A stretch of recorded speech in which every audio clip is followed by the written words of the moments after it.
Hello everybody, in this week's episode we are going to be talking about casual sex. Oh my goodness. We're going to talk about the decline of casual sex, to be more precise, and why Gen Zers are just not having as much sex as millennials. Oh my god, people should have more sex, honestly. Right?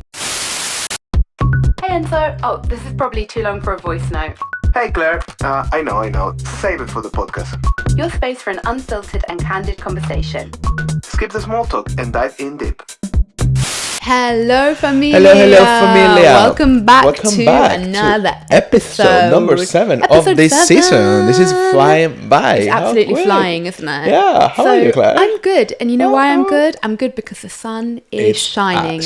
London, and I believe quite some places in Europe as well, having great weather, and it makes such a difference, doesn't it? Yeah. I think like you don't appreciate enough is until you live in London. It's like it's been like almost 10 days of people probably are like, what the fuck, guys? Yeah. But yeah, 10 days of unstoppable sun and blue skies. It's so good. It changed your life. It changed your life, totally. honestly. You know? I was going to ask Enzo actually at the beginning. So we're kind of in a new season. So we're in spring now.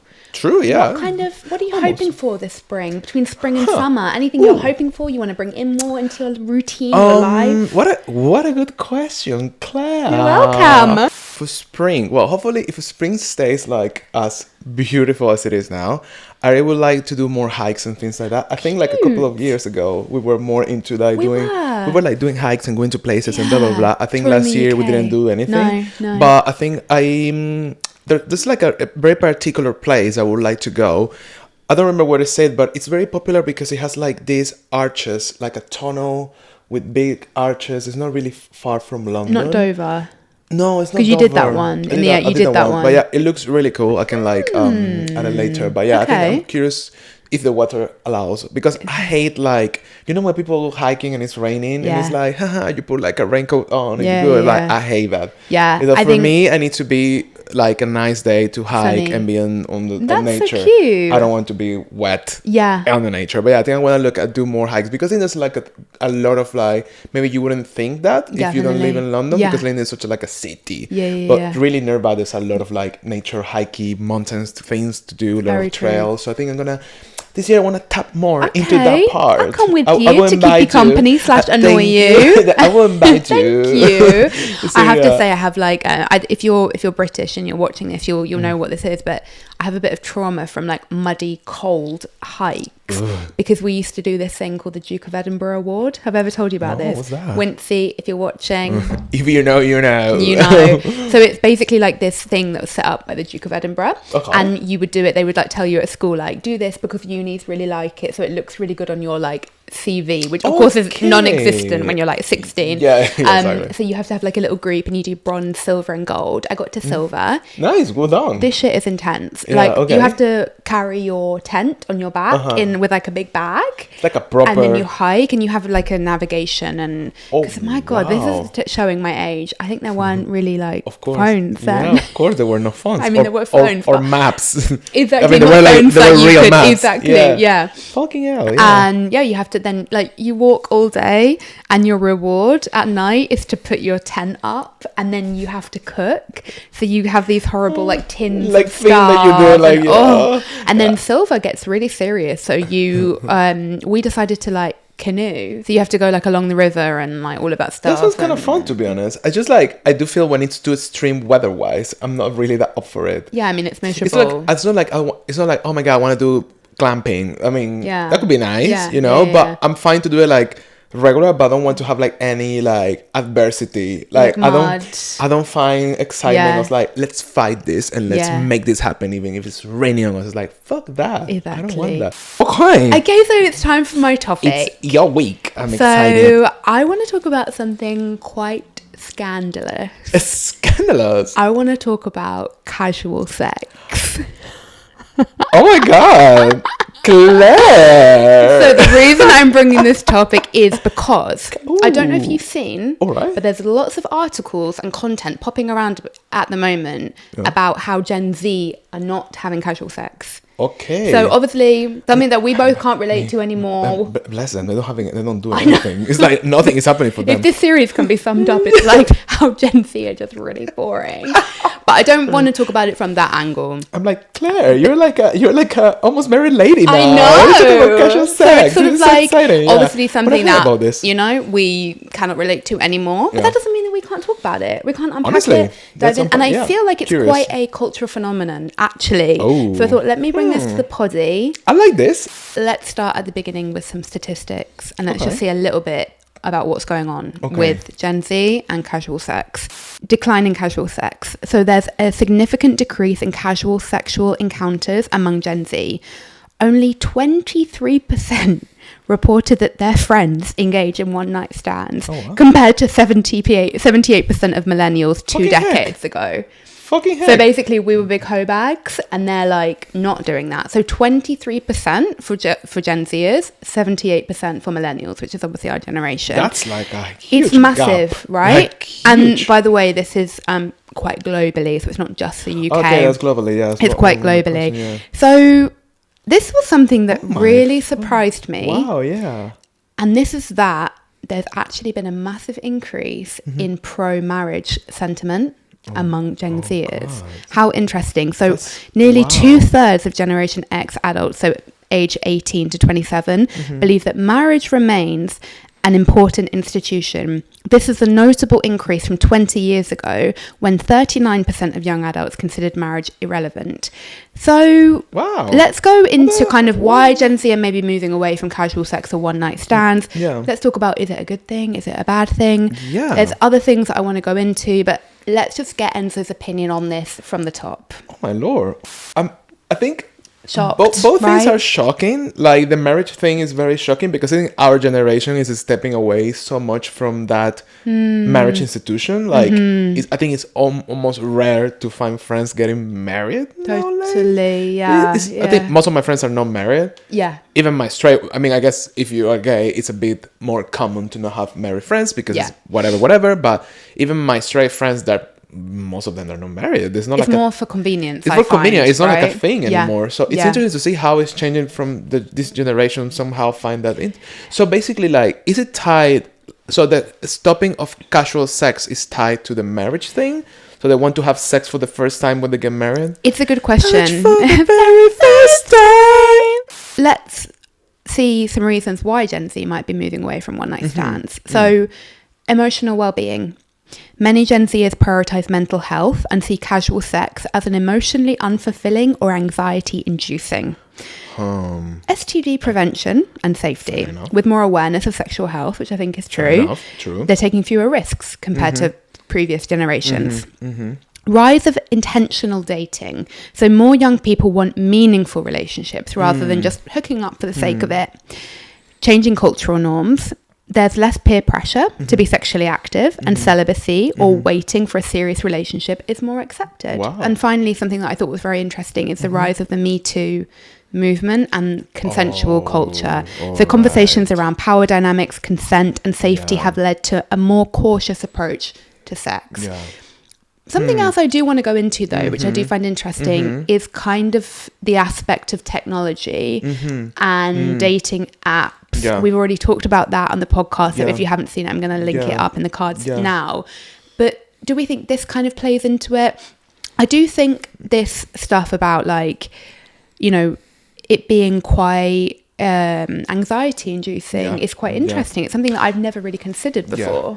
When you were listening to everything, I think everything made a lot of sense. And I think this is like warriors that have been going on for years and years and years now. I think now we're in a point that everything comes together and it kind of more people, especially younger ones, are like, all of this is here. Why we're still doing it? Because I think like it makes some, and I'm speaking from a example like, I don't know, in the gay world, like casual sex is like a big thing. It's Yeah. very common. It's more. I think it's more. Yeah, way more common than with straight relationships. So you know, in the gay world, it's easier to have casual sex, and it's True. like a big thing. Yeah. But that being said, I have spoken with friends or people part of the community, and they can definitely agree, and they can actually say how stressful it can be, how how much impact can have in your mental health as well. That's so true. Like it's a bit of like, what's your value, what other people are valuing you, or like sometimes when you're having casual sex, feeling appreciated or not, people being discarding you or not because maybe you don't look certain way. So I think like all of these things that there, and they've been there for such a long time, but I think millennials, we go through things and we just like hold it, kind of like we just keep walking because that's a way of maybe our generation has been. While this new generation, they're receiving all this information, and for them maybe it's a bit like, well, this is very clear, like you need to, it's very, you can feel very insecure when you are trying to impress someone to even get casual sex. When you get rejected, that makes you feel bad, that makes you feel like spiraling. Then obviously diseases, even though that is something I will argue a bit, because I think nowadays we're in a point that there's so many ways of prevention. There's so many like techniques, pills, things like vaccines. There are many ways. I think you can approach it from the vaccine way up to like the more like preventive ways to kind of not get sick with anything, from whatever, so AIDS to like a regular STD, or something. Exactly. So I think that's a bit like maybe paranoia. I understand it's part of it, but if you take care of it, it's easier to prevent nowadays. I think that is quite surprising, because I think it's like there's so much knowledge about that, which I think is great. I didn't expect that knowledge to result in a decline in casual encounters. I would have thought it would have done the opposite. It would have made it more fun. And you would have had those tools to kind of communicate with that person and be like, hey, by the way, I'm on like PrEP or whatever. And then like, kind of makes it's interesting, because I think it's, again, I don't know, the generation gap, it's crazy, because I think the people that I know that they are millennials that actually feel more comfortable nowadays because they have like PrEP, or you have other techniques like prevention modes, and you can have sex like thinking like, oh, I'm protected more than before, which is what you're saying. So for me, like, it's so weird that the new generation, they say it like as a problematic. I don't know. I find something interesting about this. Like, kids, go and have sex.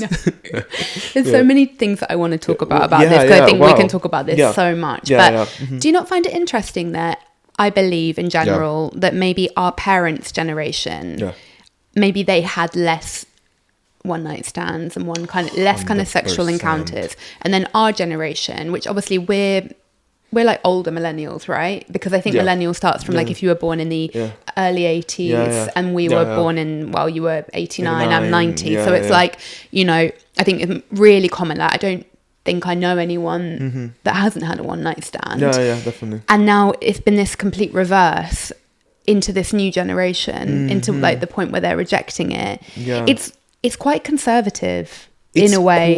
And it's interesting because I mean, is it conservative? Is that a bit unfair? I view it as quite conservative. I think we could maybe argue that that's why our parents or our parents' generation weren't doing it, because maybe their kind of aspect of religion was a bit more prevalent. Like my parents, like if my parents wanted to live together, they had to be married. Probably the same for yours. Of course. That's obviously not the reality for us. Obviously, And that's not the reality for Gen Zers. As you mentioned now, like being like everything seems to be a bit more conservative. It's like true. And actually, I was reading an article today that was talking like how scary the war is getting lately, because it seems that there's a big trend of things getting more conservative, that we're going back in ways we see the world, we see people, we see like rights, like even for like LGBTQ plus rights, sometimes even with women's rights. Like there's so many like little things popping up. Yeah, you're so right. And the article was like, yeah, that's true. Like, wow. So I wonder like, but that made me think, because I didn't thought that was like, oh, this is because of Gen Zers. But then when you see something like that, it's clearly there's like a new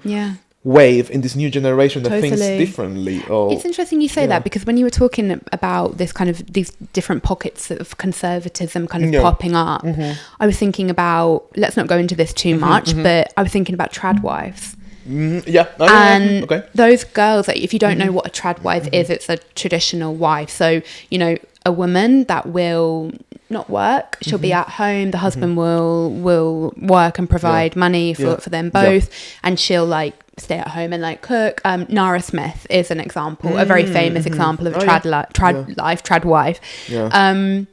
But a lot of these girls that you see, I think Nara Smith herself as well, like they're super young. They're really young girls. They're in that they're not our age. They're younger. And Yeah. What I wonder, like, I don't know if this been this like opening up for so long, and naturally human nature just go backwards and forwards. I don't know. I don't quite understand that, but I think with sex, I found it so strange because sex is such like it's been proven that it's so liberating, good for your health, good for knowing your body. Like, it's as nature as it's as human nature it can go. Like sex is as nature as anything. So I wonder like why we're going back on this, especially when we know our parents or grandparents, they were very what you call it, like restrained sexually wise. It was a lot of restraint, there was a lot of shame, there was a lot of like, this is not okay, mostly from religions, from different religions. It was like all of that, like that's shameful. Unless it's for procreation, and you get all of that. So it's weird that we got so far of this accepting and understanding, like it's as natural as talking or having friends. Totally. It's part of our well-being. Let's go back to this kind of like argument that maybe some Gen Zers would make about casual sex not being that fulfilling. Because I think in my experience of casual sex, I don't know about you, but I feel like for me it was an important stage, let's say, to go through, to learn about what you like and what you don't like, to experiment. 100%. Yeah, I think it's important. I don't regret that stage at all. Yeah. And I think, does every single sexual encounter need to be like meaningful? Meaningful. Really. Like, Why? are they missing out on this like really big thing that can be in a big part of your youth or a big part of your life in general? You don't have to stop having casual sex when you're like hit 25 or something. What do you think about that? I have to say, like, I had like really unsatisfactory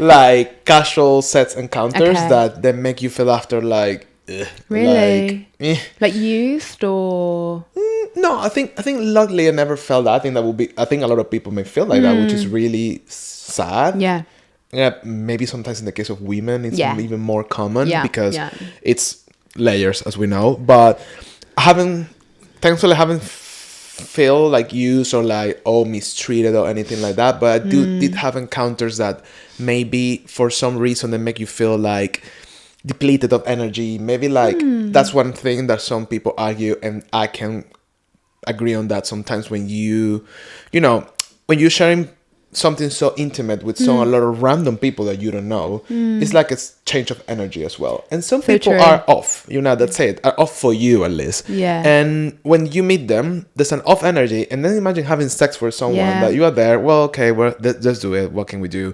And it doesn't have to be anything about like how they look or not. It could be someone looking like as everything you expect them to be, but then you are there and like off energy, and that make you feel so depleted after. Very interesting. I think that's something maybe beyond that you can explain, like the energy part or how your body respond to other body, like that's one thing.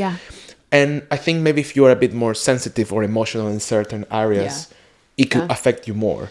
Because then I have like we'll have friends that they have casual sex and they feel just a lot of energy release. It's like just have casual sex, go do my thing, bye. I don't need to dwell into like how the experience was and how blah, blah, blah. So I think at the end of the day, it's just a matter of your personality. I do think it's quite personality based. It's interesting. My therapist actually, I think she's quite religious, which doesn't really like affect our work at all because I'm not religious, but she's not like judgy or anything like that. But she said to me one time that when you have sex with somebody, she believes that there's always a piece of them with you.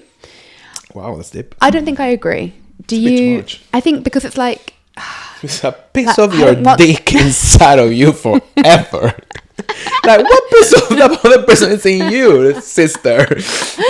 I think if you're quite spiritual, quite religious, then it's like, I don't want pieces of them. Like, do you know what I mean? Like, I don't know if I necessarily take it that far. I do agree with you on the exchange of energy thing. Which could be connected to what she was saying. Yeah, I think I've definitely felt used in the past. And that's, I think, goes to like being a woman, I think. And like, but easier. But once again, I would argue, thank God I've never been in like, you know, super, super bad situations or whatever. But I would argue that I'm grateful for those experiences because it taught me, again, like what I wanted, what I didn't want, what I would accept, what I wouldn't accept. Yeah. And I do believe with dating, you need to go through those experiences. You're right. To get what you want. You know, it makes me think, like, imagine you never had sex which was happened most of the times with your parents back in the days, right? Yeah.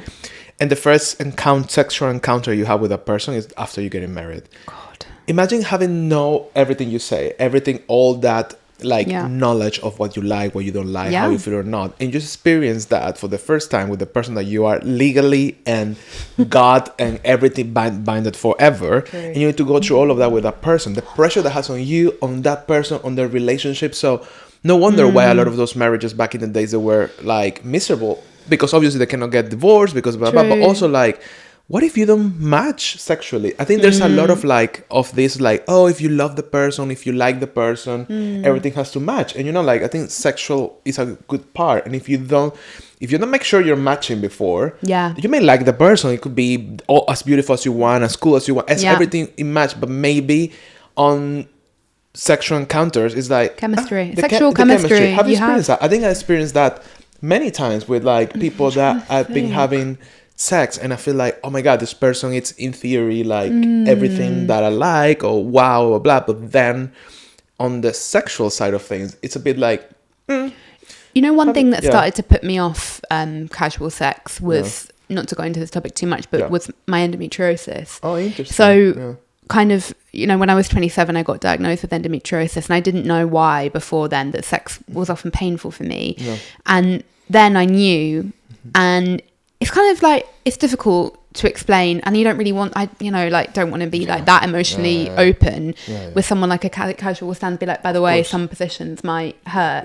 So it kind of got a bit like, and I think I was getting older kind of anyway, and like wanting something a bit more meaningful, but it was kind of like, I can see, obviously sex can be painful for men sometimes, but sex is often quite painful for women because of, you can have PCOS, you can have endometriosis, you can have I can't remember what it's called, but where it literally feels like daggers inside of you. You know, it's super painful. Like women can faint from the pain of sex. And so I do understand why casual, because it's not that, it can be not satisfying, because you can't, you know, that's the benefit of having, doesn't need to be a long-term partner, but maybe somebody who you're a bit more comfortable with. It can still be like a fling, but you're comfortable telling them, like, by the way, like, I don't want to go on top because it's fucking painful, and then I'm going to stop enjoying it because it's painful. You know, yourself. I mean, it should be the norm. Like, you should be able to be like, I don't like this, I don't need that. But sometimes maybe you don't want to go into that. Exactly. Maybe it's like, but then how you do it, then you stop having sex. But then maybe that's like, our age as well. Maybe Gen Zers are like, hey, listen, like, I don't like that position because it hurts, or I need you to text me afterwards for my mental health, or something like that. Understandably, that's tiring to do. It could be a tiring thing. Like, even though I think for Gen Zers, maybe it comes for my experience, it comes natural for them. They don't really double think like us to like, oh, I'm gonna be emotionally open now with this person. You know, like I think we can be more like self-aware of these things because it's not as natural for us. I think for them it's just natural. But I do think it must take something out of you, like when you need to like maybe explaining so much, or like justifying things. I don't know, it's a tricky one, but I don't know. I think one thing, I don't know if it's something you have in your notes or something, but has this decline with Gen Z anything to do as well with the fact that they don't go out as much, they don't drink, they don't take drugs, all of that stuff, are as exposed out there? I think that's definitely an element. I think, I think let's talk about a little bit, because we kind of gone on to this, a little bit about the potential downsides of not having one night stands or having fewer sexual encounters.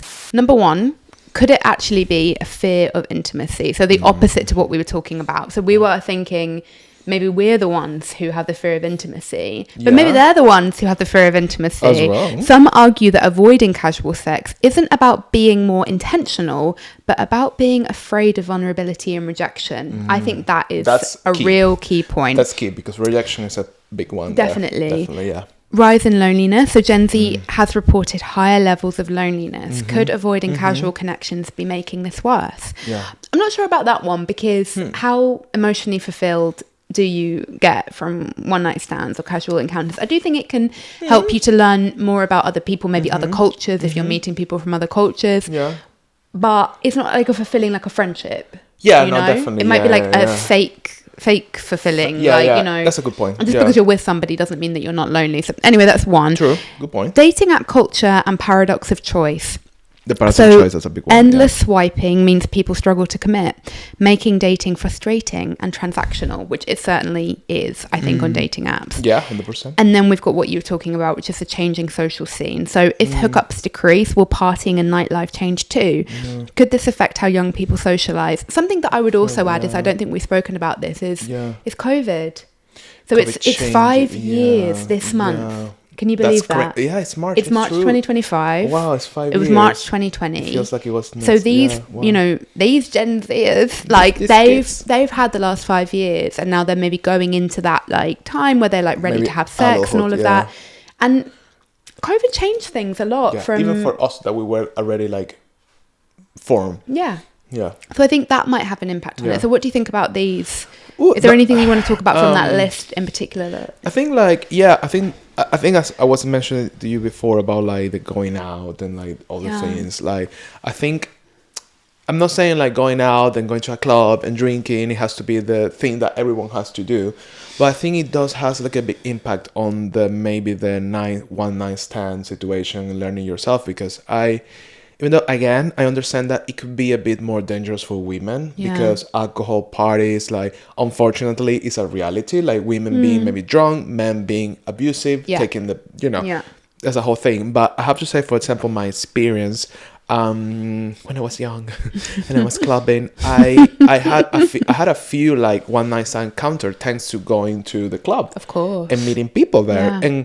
And I think for me, that was kind of cool, because you just vibe with someone, you start dancing, and then there'll be something. It's kind of like even better than just like try to decode someone from a dating app. And I think that gave me so much understanding of myself as well, and what I want, and even like, do I like this approach? Do I like this? How I feel when I do this, and all of that. Yeah. And I think like maybe this generation, they have less and less spaces for doing that, because I don't know if it's how things are shaped, but maybe I don't know if it's easier. If you're having like a coffee date, jump into like a one night, you know what I mean? Maybe it's a bit more complicated when you are like in a setting like a coffee shop. I do. And then jumping into having sex. This sounds really wrong, and I definitely wouldn't advise this to, like, to my nieces when the time comes, or to my own children when the time comes. But I do believe you need alcohol. We had this conversation. I do believe you need alcohol. I'm sorry. I don't think I've had a one night stand sober. Of course, no. Yeah, I don't. You just need at least what, like. Wow, that's. But then that's really wrong. Is that really wrong? That's just normal for us. Again, so that makes more sense what Gen Zers are doing less and less, because they don't drink. They don't believe on like external stimulation for them to feel better. They don't get it. That's the thing. Like, if you're at like a pottery class, how lovely is like a first date? Yeah. You're not going to go from a pottery class first date to a one night stand. I mean, maybe we're really wrong, and maybe we're like super old fashioned or something like that. But maybe all the we coffee are the examples, ones. like I don't know. But then obviously, I understand that maybe it's something fundamentally wrong on the fact that you need that to have a one night stand. Totally agree. And that's an issue that maybe completely we encounter. Yeah. And like, but why do we need the alcohol to have a one night stand? Yeah. Why? I think it's, I don't know. I think there's a part of it that it's the unknown and the excitement of someone you don't know, and then feeling so exposed to someone you don't know at the same time. Because you're going to be like naked in front of somebody that you've presumably met maybe like an hour ago, whatever. Also, we have friends that they have one night stand without alcohol. That's a reality as well. I actually was listening to prepare for this topic. I was listening to a conversation with Esther Perel. She's a sex and couple therapist. She actually has her own podcast as well called Where Should We Begin? We've spoken about her many times on the podcast. Do you know, random cut, do you know she has like a card game? Yes, it's like We're Not Really Strangers, but I had the link open because I was, maybe I should buy this. That's really cute. It's like 30-something pounds, but it's for you and your partner, let's say. I think you could do it with friends as well. Okay, we'll find out the name. I think it's called literally like that, like. Where Should We Begin? Yeah, she does actually do a plug for that on this podcast episode, but she was talking a little bit about the host of the podcast asked her about about this and about her concerns for the new generation and like, you know, the decrease in casual encounters and the increase in dating app culture. Yeah. And also she asked her about the ick. So I know that isn't directly related, but if you don't know what the ick is, it's like, it's kind of like a phrase that like young people use, Gen Zers use to basically describe when you've gone off of somebody, like he's given me the ick. And Esther was saying that this is really problematic because it doesn't allow for people to be human, because you get the ick when somebody makes a mistake, right? Yeah, it's like, oh, he oh god, he like ordered like that. I can't believe he ordered that. Like that's giving me the ick. Or maybe he did this thing in bed that you know, to a degree that he wasn't wrong, but she didn't like that, so it gave her the ick. And I think that this goes into it. It's kind of this thing. I think there's something about, you know, having so much choice, the paradox of choice. And if you finally do hook up with somebody, you're looking for imperfections in them, mistakes that they may make, and then you might bin somebody because you might get the ick. It's just somehow linked. So interesting. And when you mentioned that, I was like, it was on Twitter or on Instagram, I don't know. It was like a whole thread. It was on Twitter. About someone starts saying like, oh, you know, it's really hard. There's no way to turn back when your partner gives you the ick for the first time. And it was such an interesting thread, because people were saying like, oh, I love him or I love her, but the first time that I realized that he or she gave me the ick for the first time, it was like a no turning back point. It's like, and it's a bit like, it makes me think what you were saying about not allowing people to be human, because it's kind of like, always someone that you love, your friends, your family, they're gonna give you the ick for something because you don't like what they do. You're like, okay, but that doesn't like. But then it makes me think, like, imagine how crazy it would be, because I think this is a very Gen Z thing, to be like, you're in a date with someone, you're dating for months, and then they have like something that makes you feel the ick, and then because of that you stop dating them. I mean, if it's something really bad, I understand, but like silly things or maybe smaller things, it's like so fucked up. I feel like it's really once again like really transactional, and like people can't just be binned, because of there are very good reasons to bin people, of course, but you know, if for example like you love this guy or you love this girl and you just really hate that they like eat with their mouth full, you can probably make a joke out of it and say like, oh my god, stop it, you're eating with your mouth open, like you know, and I don't think that's I don't think I agree with that sentiment of like when you feel the ick, that you can't bring it back. And definitely, you know? I think it's like, that's what, obviously in that one night stands, there's hundred of chances to give you the ick. It's someone you don't know, and like even you can give your own self the ick. It's like, oh, I did that, or like. But don't you think again that the ick is just avoidance? Let's call it what it is. It's avoidance. It's avoidance because it's like overthinking with avoidance, something like that. You know, oh, I didn't like that. Like, that's enough. Like pushing them away is what the ick is. I think it's a bit of pushing. Yeah, you know what? I think we're in such like an interesting moment in life, because I think we reach this point where we have all the knowledge, all the information, all the channels, everything, and it's all sitting in there. Yeah, and it's kind of like, I think this generation has this job in a way to kind of like dissect this, digest it, and see how it works for them. And I think it's so many years and so many experiences, and I think it can be hard, it can be difficult, because I think they can be also very, for the good, for the bad, very self-aware, like overly aware. Not self-aware, very aware of everything, because everything is there. We didn't have a lot of those things, for the good or for the bad. Sometimes I think it was a bless to not having all of the tools that we have nowadays, right? So imagine having everything there, and you need to digest it in one go. I just hope for ourselves that we are not. I don't want it to be as we are with our parents sometimes, you know. I think the gap. I think sometimes with our parents, the gap is a fucking cliff, you know, and that's so annoying. I hope that we as millennials, we have enough tools to kind of keep up and stay closer with Gen Zers and understand, and not having a gap, but more than having like a free discourse. And I think we're gonna experiment this soon. You with your cousin, with with your nieces, Yeah. and like Yeah. me with like family members as well, and probably when you have a kid, I think we're gonna be there. Well, thank you so much. Thank you so much. Thoroughly enjoyed this talk. I really like this, and a really good topic. I think we can go on more. We should do like a second part, honestly, because this topic has legs. Exactly, legs and arms. But please, Gen Zers, put us in our place. Tell us where we're wrong. Yeah. And yeah, can't wait to hear from you. Yeah. Exactly. Thank you very See much. you next week. Bye. Bye, See you next week, familia. guys. Bye bye.